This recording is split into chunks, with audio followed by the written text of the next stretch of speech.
ಒಟ್ಟಿಗೆ ಮಾಜಿ ಸಂಸದರಾದಂತಹ ಉಗ್ರಪ್ಪ ಅವರಿದ್ರೆ ಅವರ ಹತ್ರ ಮಾತಾಡ್ಸೋಗೋಣ. ಸರ್, ಇವತ್ತು CM ಸಿದ್ದರಾಮಯ್ಯ ಅವರು ತಮ್ಮ ಒಂದು CM ಸ್ಥಾನಕ್ಕೆ ರಾಜೀನಾಮೆ ಕೊಟ್ಟಿರುವಂಥದ್ದು ನಿರೀಕ್ಷೆ ಮಾಡಿದರೆ ಸರ್ ಈ ರೀತಿಯಾಗಿ ಏಕಾಏಕಿ ರಾಜೀನಾಮೆ ಕೊಡ್ತಾರೆ ಅಂತ? ನೋಡಿ, ನಾನು ಇಷ್ಟೇ ಹೇಳ್ತೇನೆ, ರಾಜಕೀಯ ವ್ಯವಸ್ಥೆ ನಿಂತ ನೀರಲ್ಲ, ಆಗಾಗ ಬದಲಾವಣೆಗಳು ಆಗ್ತವೆ. ಸೊ ಇವತ್ತೇನಾಗಿದೆ, ಅನೇಕ ದಿನಗಳಿಂದ ಇದನ್ನು ಮೀಡಿಯಾದಲ್ಲಿ ಮತ್ತೊಂದರಲ್ಲಿ ಈ ಚರ್ಚೆಗಳು ನಡೀತಾನೆ ಇತ್ತು. ಆದರೆ ಅಂತಿಮವಾಗಿ ಇವತ್ತು ನಮ್ಮ ಪಾರ್ಟಿ 140 ವರ್ಷಗಳ ಇತಿಹಾಸ ಇರುವಂಥ, 140ಕ್ಕೂ ಹೆಚ್ಚು ಇತಿಹಾಸ ಇರುವಂಥ ಪೊಲಿಟಿಕಲ್ ಪಾರ್ಟಿ. ಯಾವ್ಯಾವ ಸಂದರ್ಭದಲ್ಲಿ ಸರ್ಕಾರ ಆಗಲಿ ಪಕ್ಷದಲ್ಲಾಗಲಿ ಏನು ಬದಲಾವಣೆಗಳು ತರಬೇಕು, ಯಾವ ಅವಕಾಶಗಳು ಯಾರಿಗೆ ಕೊಡಬೇಕು ಅನ್ನೋದರ ಎಲ್ಲವನ್ನೂ ಸಹ ಗಣನೆಗೆ ತೆಗೆದುಕೊಂಡು ಆಮೇಲೆ ಸಿದ್ದರಾಮಯ್ಯನವರು ಅನೇಕ ಸಾರಿ ಹೇಳ್ತಾರೆ, ಹೈಕಮಾಂಡ್ಗೆ ಹೇಳಿದ್ದೇನೆ, ಅವ್ರು ಯಾವಾಗ ಹೇಳ್ತಾರೆ ಅಧಿಕಾರ ಬಿಡ್ತೇನೆ ಅನ್ನೋದನ್ನು ಹೇಳಿದ್ರಲ್ಲ.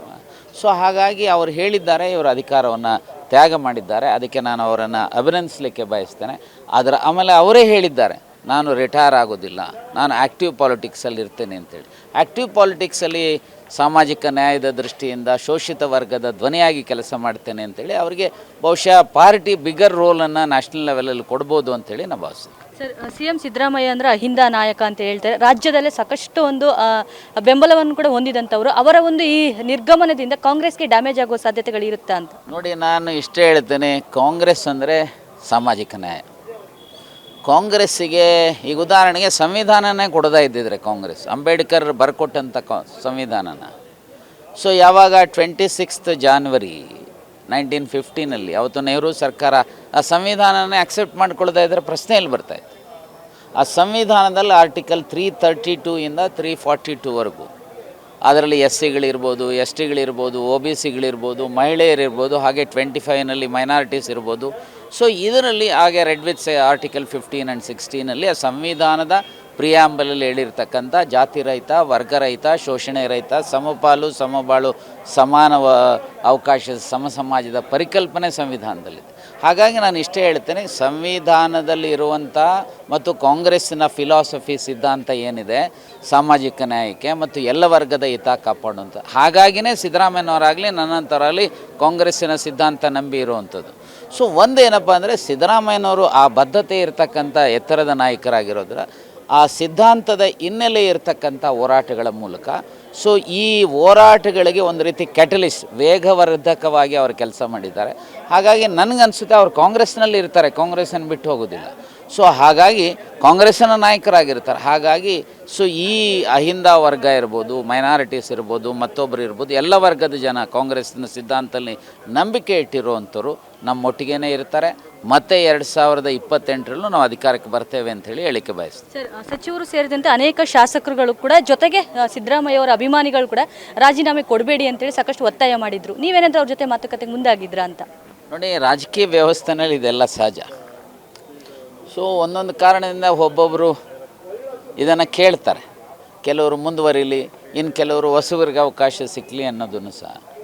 ನಾನು ಸಿದ್ದರಾಮಯ್ಯನವರು ಒಟ್ಟಿಗೆ ರಾಜಕಾರಣ ಮಾಡಿದಂಥವ್ರು, ನನಗಿಂತ ಅವರು 7-8 ವರ್ಷ ದೊಡ್ಡವರಿದ್ದಾರೆ. ನಾನು ಅವರು 80ರಿಂದ ಸ್ನೇಹಿತರು. ನಾನು ಅವರು ಒಟ್ಟಿಗೆ ವಿರೋಧ ಪಕ್ಷದ ನಾಯಕರ, ನಾನು ಅಪ್ಪರ್ ಹೌಸಲ್ಲಿದ್ದೆ, ಅವರು ಲೋಯರ್ ಹೌಸಲ್ಲಿದ್ದರು. ಸೊ ಹೋರಾಟವನ್ನು ಮಾಡ್ತಾ ಬಂದಿದ್ದೇವೆ. ಹಾಗೆ ಒಂದು ಏನಾಗುತ್ತೆ ಅಂದರೆ, ಸಹಜವಾಗಿ ಸ್ನೇಹಿತರಾದಂಥವ್ರು, ನೆಂಟರಾದಂಥವ್ರು, ಮತ್ತೊಬ್ಬರಾದಂಥವ್ರು ಸಹಜವಾಗಿ ಸ್ಪಾಂಟೇನಿಯಸ್ ಆಗಿ ಕೆಲವರ ತಮ್ಮ ದುಗುಡವನ್ನು ತೋರಿಸ್ಕೊಳ್ತಾರೆ. ಆದರೆ ಅಲ್ಟಿಮೇಟ್ಲಿ ಸಿದ್ದರಾಮಯ್ಯನವರ ತೀರ್ಮಾನ ಫೈನಲ್. ಅವರು ತೀರ್ಮಾನ ಮಾಡಿದ್ದಾರೆ, ಪಕ್ಷದ ಹೈಕಮಾಂಡ್ ರೀತಿ ನಾನು ನಡ್ಕೊಳ್ತೇನೆ, ಪಕ್ಷಕ್ಕೆ ಬದ್ಧನಿದ್ದೇನೆ ಅಂತೇಳಿ. ಹಾಗಾಗಿ ಅವರ ಎಲ್ಲ ಅಭಿಮಾನಿಗಳು, ಅವರೆಲ್ಲ ಸ್ನೇಹಿತರು ಸಹ ಅವರ ಸಿದ್ದರಾಮಯ್ಯನವರ ತೀರ್ಮಾನಕ್ಕೆ ಬದ್ಧರಿರ್ತಾರೆ, ಪಕ್ಷದಲ್ಲಿ ಮುಂದುವರಿರ್ತಾರೆ, ಪಕ್ಷದ ಸಂಘಟನೆಗೆ ಅವರು ಕೆಲಸ ಮಾಡ್ತಾರೆ ಅಂತ ನಾನು ಭಾವಿಸ್ತೀನಿ. ಸರ್, ನಿಮ್ಮ ಪ್ರಕಾರ ಸಿದ್ದರಾಮಯ್ಯ ಅವರ ನಂತರ ಮುಂದಿನ ಒಂದು ಪಕ್ಷವನ್ನು ನಡೆಸಬೇಕು ಅಂದರೆ ಯಾರ ನಾಯಕತ್ವ ಬೇಕು ಸರ್? ನೋಡಿ, ನಾನು ಇಷ್ಟೇ ಹೇಳ್ತೇನೆ, ಸಿದ್ದರಾಮಯ್ಯನವರ ನಂತರ ಯಾರು ಅನ್ನೋದನ್ನು ತೀರ್ಮಾನ ಮಾಡೋದು ಹೈಕಮಾಂಡ್ ಮತ್ತು ಶಾಸಕರು. ಸೊ ಈ ಹೈಕಮಾಂಡ್ ಮತ್ತು ಶಾಸಕರು ಯಾರನ್ನು ತೀರ್ಮಾನ ಮಾಡ್ತಾರೆ ಅಂತಂದರೆ, ಸಿದ್ದರಾಮಯ್ಯನವ್ರ ಹಾಗೆ ಅತ್ಯಂತ ಕ್ರಿಯಾಶೀಲವಾಗಿ ಎಲ್ಲ ವರ್ಗಗಳ ವಿಶ್ವಾಸವನ್ನು ತೆಗೆದುಕೊಂಡು ಮತ್ತೆ ಕಾಂಗ್ರೆಸ್ಸನ್ನು 2028ರಲ್ಲಿ ಅಧಿಕಾರಕ್ಕೆ ತರ್ತಕ್ಕಂಥ ಸಾಮರ್ಥ್ಯ ಇರತಕ್ಕಂಥ ನಾಯಕನನ್ನು ಮುಖ್ಯಮಂತ್ರಿ ಮಾಡಿ, ಮತ್ತು ಅದೇ ರೀತಿಯ ಒಳ್ಳೆಯ ಸಂಪುಟದ ಸಚಿವರುಗಳನ್ನು ಮಾಡುವಂಥದ್ದು, ಸೊ ಅದರ ಜೊತೆಗೆ ಈಗೇನು ಕೌನ್ಸಿಲ್ ಬಂದಿದೆ, ರಾಜ್ಯಸಭಾ ಬಂದಿದೆ ಮತ್ತು ಸಂಘಟನೆಯಲ್ಲೂ ಸಹ ಬದಲಾವಣೆಗಳು ಮಾಡುವಂಥ ಇಂಡಿಕೇಷನ್ಸ್ ಕಾಣ್ತಾ ಇರುವಂಥ ಸಮಯದಲ್ಲಿ ನನಗೆ ಅನಿಸುವಂಥದ್ದು, ಈಗ ಉದಾಹರಣೆಗೆ ನಾನು ಸಹ 6 ತಿಂಗಳಿದ್ದೆ ಲೋಕಸಭೆಯಲ್ಲಿ, ಸೊ ನನಗೂ ರಾಜ್ಯಸಭಾ ಕಳಿಸಿ ಅನ್ನುವಂಥದ್ದು. ಸಿದ್ದರಾಮಯ್ಯನವ್ರಿಗೆ ನೀವು ರಾಜ್ಯಸಭೆಗೆ ಹೋಗಬೇಕು ಅನ್ನೋಂಥ ಸಂದೇಶನೂ ಹೈಕಮಾಂಡ್ ಇದೆ ಅನ್ನುವಂಥದ್ದನ್ನು ಅವರೇನೇ ಹೇಳ್ತಾಯಿದ್ರು. ಹಾಗಾಗಿ ನನಗೆ ಅನಿಸುತ್ತೆ ಅಲ್ಟಿಮೇಟ್ಲಿ ರಾಜ್ಯಸಭೆಗೆ ಯಾರು ಕಳಿಸ್ಬೇಕು, ಯಾರನ್ನು ಮಂತ್ರಿಗಳನ್ನಾಗಿ ಮಾಡಬೇಕು, ಯಾರನ್ನು ಕೌನ್ಸಿಲ್ ಕಳಿಸ್ಬೇಕು, ಯಾರನ್ನು ಸಂಘಟನೆಗೆ ಕಳಿಸ್ಬೇಕು, ಸೊ ಇವೆಲ್ಲವನ್ನು ಸಹ ಪ್ರಿವೈಲಿಂಗ್ ಪೊಲಿಟಿಕಲ್ ಸಿನಾರಿಯೋದಲ್ಲಿ ಹೈಕಮಾಂಡ್ ತೀರ್ಮಾನ ಮಾಡುತ್ತೆ. ಸೊ ಹಾಗಾಗಿ ಯಾರೇ ಆದರೂ ಸಹ ಅವರು ಕಾಂಗ್ರೆಸ್ಸಿಗರಾಗಿರ್ತಾರೆ, ಕಾಂಗ್ರೆಸ್ ಸರ್ಕಾರ ಇರುತ್ತೆ, ಕಾಂಗ್ರೆಸ್ ಸರ್ಕಾರವೇ ಈ ರಾಜ್ಯವನ್ನು ಮುನ್ನಡೆಸುತ್ತೆ, ಮತ್ತೆ ಅಧಿಕಾರಕ್ಕೆ ಬರ್ತೇವೆ. ಇಲ್ಲಿ ಪ್ರಶ್ನೆ ಅದೇ ಬರೋದಿಲ್ಲ, ವೋಟ್ ಆಗಲಿ ಇನ್ನೊಂದಾಗಲಿ. ನಾನು ಒಬ್ಬ ಪಕ್ಷದ ಜವಾಬ್ದಾರಿಯುತ ಸ್ಟೇಟ್ ವೈಸ್ ಪ್ರೆಸಿಡೆಂಟ್ ಇದ್ದೇನೆ, ಮಾಜಿ ಸಂಸತ್ ಸದಸ್ಯನಿದ್ದೇನೆ. ಸೊ ನಾನು ಈ ರೀತಿ ಸಾರ್ವಜನಿಕವಾಗಿ ನನ್ನ ಬೆಂಬಲ ಕಾಂಗ್ರೆಸ್ಸಿಗೆ, ನನ್ನ ಬೆಂಬಲ ಕಾಂಗ್ರೆಸ್ಸಿನ ಹೈಕಮಾಂಡ್ ತೀರ್ಮಾನಕ್ಕೆ. ಸೊ ಹಾಗಾಗಿ ಪಾಪ ನಿಮಗೇನಾಗುತ್ತೆ, ಏನೋ ಒಂದು ರೀತಿಯಲ್ಲಿ ಪ್ರಶ್ನೆ ಕೇಳ್ತೀರಿ. ಹಾಗಾಗಿ ಅವೆಲ್ಲನೂ ಸಹ ಅಷ್ಟೊಂದು ಸೂಕ್ತ ಆಗಲ್ಲ, ಅಪ್ರಸ್ತುತ ಆಗುತ್ತೆ. ನಾನು ಇಷ್ಟೇ ಹೇಳ್ತೇನೆ, ಈ ರಾಜ್ಯದಲ್ಲಿ ಕಾಂಗ್ರೆಸ್ ಸರ್ಕಾರವೇ ಇರುತ್ತೆ, ಅತ್ಯಂತ ಸಮರ್ಥ ಮುಖ್ಯಮಂತ್ರಿಗಳು, ಸಮರ್ಥ ಮಂತ್ರಿಮಂಡಲವನ್ನು ತರ್ತಕ್ಕಂಥದ್ದಕ್ಕೂ ಸಹ ಹೈಕಮಾಂಡ್ ತೀರ್ಮಾನ ಮಾಡ್ತಾರೆ, ಅತ್ಯಂತ ಉತ್ತಮವಾದಂಥ ಸಂಘಟನೆಯನ್ನು ಸಹ ರೂಪಿಸ್ತಾರೆ. ಅದರ ಮೂಲಕ ರಾಜ್ಯದಲ್ಲಿ ಮತ್ತೆ ಶಕ್ತಿಶಾಲಿಯಾದಂಥ ಪಾರ್ಟಿಯನ್ನು ಕಟ್ಟಿ ಅಧಿಕಾರಕ್ಕೆ ಮತ್ತೆ ಬರ್ತೇವೆ ಅನ್ನೋದನ್ನು ಹೇಳಿಕೆ ಬಯಸ್ತಾರೆ. ಸರ್, ಕೊನೆಯದಾಗಿ ಎಸ್ಟಿ ಸಮುದಾಯಕ್ಕೆ ಸಂಬಂಧಪಟ್ಟಂತೆ ಮೀಸಲಾತಿ ಬಗ್ಗೆ CM ಅವರಿಗೆ ಮನವಿ ಕೊಟ್ಟಿದ್ರಿ, ಎಲ್ಲಿಗೆ ಬಂತು ಸರ್ ಈ ಒಂದು ವಿಚಾರ?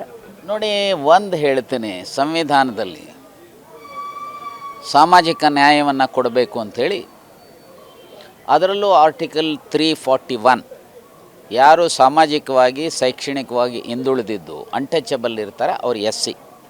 ಹಾಗೆ ಆರ್ಟಿಕಲ್ 342 ಸಾಮಾಜಿಕವಾಗಿ ಶೈಕ್ಷಣಿಕವಾಗಿ ಹಿಂದುಳಿದಿದ್ದು, ಸೊ ಅವರಿಗೆ ಟ್ರೈಬಲ್ ಕ್ಯಾರೆಕ್ಟರಿಸ್ಟಿಕ್ಸ್ ಇದ್ದರೆ ಅವ್ರು ST. ಹಾಗೆ ಆರ್ಟಿಕಲ್ 340 ಪ್ರಕಾರ ಯಾರು ಅನ್ಟಚಬಲ್ಲು ಅಲ್ಲ, ಯಾರು ಟ್ರೈಬಲ್ ಕ್ಯಾರೆಕ್ಟರಿಸ್ಟಿಕ್ಸು ಇಲ್ಲ, ಸೊ ಆದರೆ ಅವರು ಸಾಮಾಜಿಕವಾಗಿ ಶೈಕ್ಷಣಿಕವಾಗಿ ಹಿಂದುಳಿದಿದ್ರೆ ಅವರು ಹಿಂದುಳಿದವರು ಅಂತ ಇದೆ. ಈಗ ಹೊಸದಾಗಿ ನಾನು ಪಾರ್ಲಿಮೆಂಟಲ್ಲಿದ್ದಾಗ ಒಂದು ಬಿಲ್ ಪಾಸ್ ಆಯಿತು, ಆರ್ಟಿಕಲ್ 342A ಅಂತ. ಅದರಲ್ಲಿ ಎಕನಾಮಿಕಲಿ ವೀಕರ್ ಸೆಕ್ಷನ್ ಅಂತೇಳಿ ಇರೋವಂಥದ್ದು ಕೇವಲ ಇಡೀ ದೇಶದಲ್ಲಿ ಭೂಮಿ ಆರ್ಸು, ಕಾಯಸ್ಥಾಸು, ರಜಪುಟ್ಸು, ಬ್ರಾಹ್ಮಿನ್ಸು ಇವರೆಲ್ಲ ಸೇರಿ 7.5%. ನಾನು ಹೇಳಲ್ಲ, ಇಂದಿರಾ ಸಾನಿಸ್ ಕೇಸಲ್ಲಿ ಫಿಗರ್ಸನ್ನು ಕೊಡ್ತಾರೆ. ಅವರಿಗೆ 10% ಮೀಸಲಾತಿಯನ್ನು ಕೊಡ್ತಾರೆ. 50ರ ಜೊತೆಗೆ ಈ 10% ಸೇರಿ 60 ಆಗುತ್ತೆ. ಅದನ್ನು ಸುಪ್ರೀಂ ಕೋರ್ಟ್ ಎತ್ತಿಡಿತಾರೆ. ಆದರೆ ಅದೇ SC STಗಳಿಗೆ ಅಂಬೇಡ್ಕರ್ ಅವರು ಹೇಳ್ತಾರೆ, ಜನಸಂಖ್ಯೆಗೆ ಅನುಗುಣವಾಗಿ ಮೀಸಲಾತಿಯನ್ನು ಕೊಡಬೇಕು. ಈಗ ಪಾರ್ಲಿಮೆಂಟ್ಗೆ, ಅಸೆಂಬ್ಲಿಗೆ ಮತ್ತು ಲೋಕಲ್ ಅಥಾರಿಟೀಸ್ಗೆ ಜನಸಂಖ್ಯೆಗೆ ಅನುಗುಣವಾಗಿ SC STಗಳಿಗೆ ಮೀಸಲಾತಿಯನ್ನು ಕೊಟ್ಟಿದ್ದಾರೆ. ಸೊ ರಾಜ್ಯದಲ್ಲಿ ಶಿಕ್ಷಣದಲ್ಲಿ ಮತ್ತು ಉದ್ಯೋಗದಲ್ಲಿ ಈ ಜನಸಂಖ್ಯೆ ಹಿಂದುಳಿದವರಿಗೆ, SCಗಳಿಗೆ STಗಳಿಗೆ ಮೀಸಲಾತಿಯ ಪ್ರಮಾಣ ಕಡಿಮೆ ಇದೆ ಅನ್ನೋದರ ಶಿಫಾರಸು ಮೇಲೆ. ಸೊ ಆಗ ನಾಗಮೋಹನ್ ದಾಸ್ ಅವರ ಕಮಿಷನ್ ರಿಪೋರ್ಟ್ ಕೊಟ್ಟರು, RD ಅವರ ರಿಪೋರ್ಟ್ ಕೊಟ್ಟರು. ಈಗ MR ನಾಯಕ್ ನೆನೆ ಕೊಟ್ಟಿರುವಂಥ ರಿಪೋರ್ಟಲ್ಲಿ OBCಗಳಿಗೆ 42% ಇನ್ಸ್ಟೆಡ್ ಆಫ್ 32, 42% ರಿಸರ್ವೇಷನ್ ಕೊಡಬೇಕು ಅಂತ ಹೇಳಿದ್ದಾರೆ. ಸೊ ಹಾಗೆ SC STಗೆ ಸೇರಿಸ್ಕೊಂಡ್ರೆ 56ರ ಬದಲು 66 ಮಾಡಬೇಕೀಗ, ಈಗ ಕೊಟ್ಟಿರೋವಂಥ. ಸೊ ಹಾಗಾಗಿ ಏನಾಯಿತು, ಯಾವಾಗ 2022ರಲ್ಲಿ ಬಸವರಾಜ ಬೊಮ್ಮಾಯಿ ಅವರ ಸರ್ಕಾರ ಇದ್ದಂಥ ಸಮಯದಲ್ಲಿ ಸೊ ಮೀಸಲಾತಿಯ ಪ್ರಮಾಣವನ್ನು 56% ಮಾಡಿದ್ರು. SCಗಳಿಗೆ 15ರ ಬದಲು 17 ಮಾಡಿದ್ರು, STಗಳಿಗೆ 3ರ ಬದಲು 7 ಮಾಡಿದ್ರು. ಯಾಕಂದರೆ ಅದು ಕಾನೂನು, ಅದು ಮ್ಯಾಂಡೇಟ್ರಿ. ಸೊ ಹಾಗೆ OBCಗೆ 32 ಮಾಡಿ 56% ಮಾಡಿ ನಾವುಗಳೆಲ್ಲ ಇದನ್ನು ಉಳಿಬೇಕು ಅನ್ನೋಗೆ ಸಂವಿಧಾನದ 9th ಶೆಡ್ಯೂಲ್ಗೆ ಸೇರಿಸಬೇಕು ಅಂತೇಳಿ ಒತ್ತಾಯ ಮಾಡಿದ್ವು.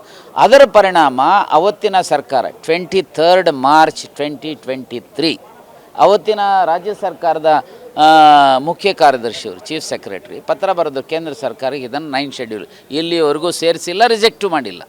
ಸೊ ಈ ಮಧ್ಯೆ ಏನಾಗಿದೆ ಅಂತ ಹೇಳಿದ್ರೆ ಹೈಕೋರ್ಟ್ನಲ್ಲಿ ಇದನ್ನು ಸ್ಟೇ ಕೊಟ್ಟಿರ್ತಕ್ಕಂಥ ಹಿನ್ನೆಲೆಯಲ್ಲಿ SCಗಳಿಗೆ STಗಳಿಗೆ OBCಗಳಿಗೆ ತೊಂದರೆ ಆಗ್ತಕ್ಕಂಥ ಹಿನ್ನೆಲೆಯಲ್ಲಿ ನಾನು ರಾಜ್ಯದ 25 ಜಿಲ್ಲೆಗಳ ಪ್ರವಾಸವನ್ನು ಮಾಡಿದ್ದೇನೆ. ಉಳಿದ ಜಿಲ್ಲೆಗಳನ್ನು ಸಹ ಪ್ರವಾಸ ಮಾಡ್ತೇನೆ. ನಾನು ಸಿದ್ದರಾಮಯ್ಯನವ್ರಿಗೆ ಹೇಳಿದ್ದೇವೆ, ಇದನ್ನು 9th ಶೆಡ್ಯೂಲ್ಗೆ ಸೇರುವಂಥದ್ದಕ್ಕೆ ಆಲ್ ಪಾರ್ಟಿ ಡೆಲಿಗೇಷನನ್ನು ಡೆಲ್ಲಿಗೆ ತೆಗೆದುಕೊಂಡು ಹೋಗಿ ಪ್ರೈಮ್ ಮಿನಿಸ್ಟರ್ ಮೇಲೆ ಒತ್ತಡ ತಂದು ಹೇಗೆ ತಮಿಳುನಾಡಿನ ಮೀಸಲಾತಿ 69%ಅನ್ನು 9th ಶೆಡ್ಯೂಲ್ಗೆ ಸೇರಿಸಿದ್ದಾರೆ, ಹಾಗೆ ಕರ್ನಾಟಕದ ಮೀಸಲಾತಿಯ ಕಾನೂನನ್ನು ಸಹ 9th ಶೆಡ್ಯೂಲ್ಗೆ ತರಬೇಕು ಅಂತೇಳಿ ಅದಕ್ಕೆ ನನ್ನ ಸಹಮತ ಇದೆ ಅಂತ ಹೇಳಿದ್ದಾರೆ. ಹಾಗೆ ಹೈಕೋರ್ಟ್ನಲ್ಲಿ ಏನು ಸ್ಟೇ ಇದೆ ಅದನ್ನು ವೆಕೇಟ್ ಮಾಡುವಂಥದ್ದಕ್ಕೂ ಸಹ ಹಾಕಿ ಒಳ್ಳೆಯ ಲಾಯರ್ಗಳನ್ನು ಇಟ್ಟು ಆರ್ಗ್ಯೂ ಮಾಡಿಸಬೇಕು ಅನ್ನೋದನ್ನು ಸಹ ಹೇಳಿದ್ದಾರೆ. ನಾನು ಇಷ್ಟೇ ಹೇಳ್ತೇನೆ, ಸಿದ್ದರಾಮಯ್ಯನವರು ತಮ್ಮ ಬದ್ಧತೆಯನ್ನು ತೋರಿದ್ದಾರೆ. ನೆನ್ನೆ MR ನಾಯಕರ ವರದಿಯನ್ನು ಸ್ವೀಕಾರ ಮಾಡಬೇಕಾದ್ರೆ ಲಾಸ್ಟ್ಗಳಿಗೆ ನಡೆಸು ಇಟ್ ಕ್ಲಿಯರ್ಲಿ ಇಂಡಿಕೇಟ್ಸ್ ದ್ಯಾಟ್ ಈ is committed to social justice. So ಸಿದ್ದರಾಮಯ್ಯನವರ ಮುಖ್ಯಮಂತ್ರಿಗಳು ಇರಲಿ ಇಲ್ಲದೇ ಇರಲಿ, ಬರುವ ಮುಖ್ಯಮಂತ್ರಿಗಳು ಮೇಲೂ ಸಹ ಅವರ ಪ್ರಭಾವ ತಂದು ಈ ವರ್ಗಕ್ಕೆ ಈ ಕಾನೂನನ್ನು ಸೆಂಟ್ರಲ್ ಗೌರ್ಮೆಂಟಲ್ಲಿ ಒತ್ತಡ ತಂದು 9 ಶೆಡ್ಯೂಲ್ಗೆ ಸೇರಿಸ್ತಕ್ಕಂಥ ಕೆಲಸ ಆಗಬೇಕು ಅಂತೇಳಿ ನಾನು ಆಗ್ರಹಿಸ್ತೇನೆ. Thank you. ಇದಿಷ್ಟು ಮಾಜಿ ಸಂಸದರಾದಂತಹ ಉಗ್ರಪ್ಪ ಅವರ ಮಾತಾಗಿತ್ತು. ಕ್ಯಾಮ್ರಾ ಪರ್ಸನ್ ಮಹೇಶ್ ಜೊತೆ ರೇಣುಕಾ, ಸ್ಪೇ ನ್ಯೂಸ್ ಕನ್ನಡ, ಬೆಂಗಳೂರು.